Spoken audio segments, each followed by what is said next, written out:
Today we are going to start another topic in agriculture, that is food crops other than grains. In this topic we want to study two cash crops like sugarcane and oilseeds, and two plantation crops such as tea, coffee, and next is the horticulture crops. So in this topic we want to study two cash crops, sugarcane, oilseeds, two plantation crops, tea, coffee, and horticulture crops. So first of all we want to study sugarcane. Sugarcane is a tropical as well as a subtropical crop. It grows well in hot and humid climate with a temperature of 21 to 27 degrees Celsius and an annual rainfall between 75 centimeter and 100 centimeter. That means the temperature need for the growth of sugarcane is 21 degrees Celsius to 27 degrees Celsius and an annual rainfall between 75 centimeter and 100 centimeter. It can be grown in low rainfall areas with the help of irrigation facilities. Sugarcane is a cash crop, but it is also used as a livestock fodder. So it is considered as a cash crop, but it can be used as a livestock fodder. It is rich in iron, magnesium, and calcium. It can be grown on a variety of soils and needs manual labors from sowing to harvesting. So sugarcane we can grow in varieties of soils and it needs a lot of labor from sowing to harvesting. It is the main source of sugar, gur, andasari, and molasses. Uttar Pradesh is the largest producer of sugarcane and it is also called as the sugar bowl of India. So sugarcane is a tropical as well as a subtropical crop. It needs temperature from 21 degrees Celsius to 27 degrees Celsius and an annual rainfall between 75 and 100 centimeter. In low rainfall areas, it needs irrigation to cultivate this crop. It is considered as a cash crop, but it is used as a livestock fodder also. It is rich in iron, magnesium, and calcium. It can be grown in a variety of soils, but it needs a lot of labors also, manual labors also. The sugarcane is the main source of sugar, gur, andasari, and molasses. Uttar Pradesh is the largest producer of sugarcane and it is called the sugar bowl of India. And sugarcane, it is a kharif crop. And India is the second largest producer of sugarcane after Brazil. So Brazil comes under the first category for the production of sugarcane, and India it is in second position for the production of sugarcane. So the next cash crop that we want to study is oil seeds. So oil seeds are grown for the purpose of extraction of oil which is contained in their seeds. So we are growing this oil seeds for the purpose of extraction of oil from the seeds. Oil seeds are grown on red, yellow, and black cotton soil. These oil seeds, they are grown on a red, yellow, and black cotton soil. Oil seeds can be grown both as a kharif and a rabi crop. That means both in the kharif season and in the rabi seasons we are growing the oil seeds. India is the largest producer of oil seed in the world. Groundnut is called as a queen of oil seeds and in terms of its production, and sesame is called as a queen of oil seeds. Gujarat is the largest oil seed producing state in India. And India is the second largest producer of groundnut in the world after China. So oilseed crops are grown for the purpose of extraction of oil which is contained in their seeds. Oilseeds are grown on red, yellow, and black cotton soil. Oilseeds can be grown both as a kharif and a rabi crop. India is the largest producer of oilseeds in the world. Groundnut is called as the king of oil seeds in terms of production, and sesame is called as the queen of oil seeds. Gujarat is the largest oil seed producing state in India. And India is the second largest producer of groundnut in the world after China.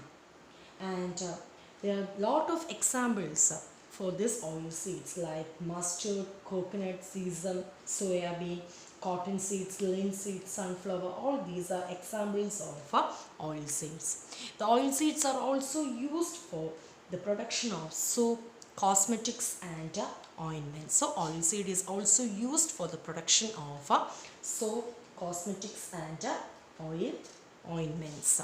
So we have studied about the two main cash crops. One is sugarcane, another one is oil seeds. Now we are going to study the plantation crop, which includes tea and coffee. So first we want to study about tea. Tea cultivation is an example of plantation agriculture. So first you have studied about the types of farming. In that you studied about plantation agriculture. So tea cultivation comes under this plantation agriculture. Tea is an important beverage crop which is introduced by the Britishers in India. It is an important beverage crop introduced by Britishers in India.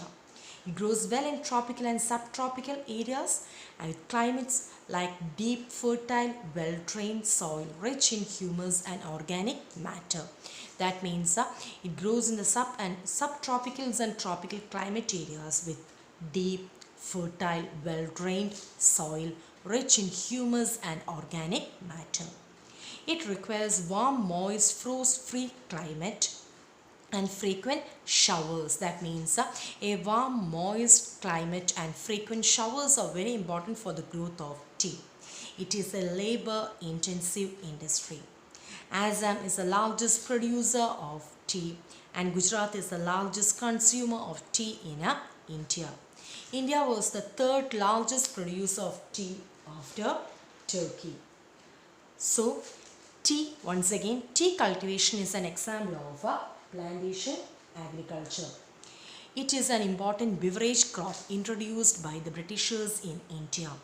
It grows well in tropical as well as subtropical climates with deep, fertile, well-drained soil rich in humus and organic matter. It requires warm, moist, frost-free climate and frequent showers. It is a labor-intensive industry. That means a lot of labor is needed for the cultivation and for the production and everything of this tea.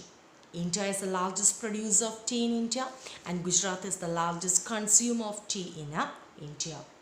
India was the third largest producer of tea after China and Turkey.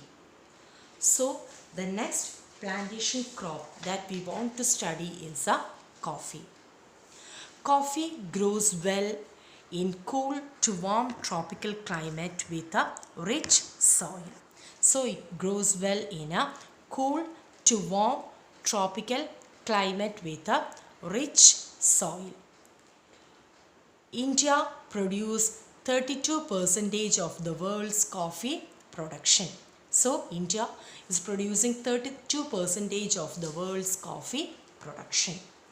Indian coffee is known in the world for its good quality. Our Indian coffee is very famous in the world because of its good quality. The main variety of coffee that we are having in India is the Arabic variety brought from Yemen, and it's of great demand all over the world. Initially, its cultivation was introduced on the Baba Budan Hills in Chikmagaluru in Karnataka. And Karnataka is the largest producer of coffee in India. So coffee grows well in cool to warm tropical climate with rich soil. India produces 32% of the world's coffee. Indian coffee is known in the world for its best quality, and Arabic variety brought from Yemen is the main variety that we are having in India. It's of great demand all over the world. This variety was first cultivated or introduced on the Baba Budan Hills in Chikmagaluru in Karnataka. And Karnataka is the largest producer of coffee in India. So we have studied about the two main cash crops, which includes sugarcane and oil seeds. And then we studied about the plantation crops, which includes tea and coffee. Now we are going to study about another one, that is the horticulture crops. Before studying this, first we want to know what is horticulture. So horticulture is a science and art of cultivating fruits, vegetables and ornamental plants. So we have already studied about sericulture. It is a rearing of silkworms, all that. So here horticulture is a science and art of cultivating fruits, vegetables and ornamental plants. India is the second largest producer of fruits and vegetables in India after China. Our India is the second largest producer of fruits and vegetables in India after China. India produces tropical as well as subtropical as well as temperate fruits. We are producing tropical as well as temperate fruits. So the main fruits that we are cultivating in India were mangoes, especially in Maharashtra, Andhra Pradesh, Telangana, Uttar Pradesh and West Bengal, oranges in Nagpur and Cherrapunji in Meghalaya, bananas in Kerala and Mizoram, Maharashtra, Tamil Nadu, lychee and guava in Uttar Pradesh, Bihar, pineapples in Meghalaya, grapes are famous in Andhra Pradesh, Telangana, Maharashtra, apple, pears, apricots, walnuts are famous in Jammu and Kashmir and Himachal Pradesh. So dear students, please study well all these fruits and the states where they are famous because many MCQ questions can be asked from this area. So you want to study in detail about the main fruits just like mangoes, oranges, bananas, pineapples, apples, grapes and the states where they are producing a lot. Then we want to study about the vegetables. India produces 13% of the world's vegetables. West Bengal is the largest producer of vegetable in India and Andhra Pradesh is the largest producer of fruits in India. So once again, horticulture is a science and art of cultivating fruits, vegetables and ornamental plants. India is the second largest producer of fruits and vegetables in India after China. India produces tropical as well as temperate fruits. India produces 13% of the world's vegetables. West Bengal is the largest producer of vegetables in India and Andhra Pradesh is the largest producer of fruits in India. Apart from this, we have studied about various types of fruits and the states where they are famous also. So, in this topic, we just studied about the cash crops like sugarcane, oilseeds, plantation crops like tea, coffee and the horticulture crops and their main features. So please read the textbook carefully and study well. Okay, thank you.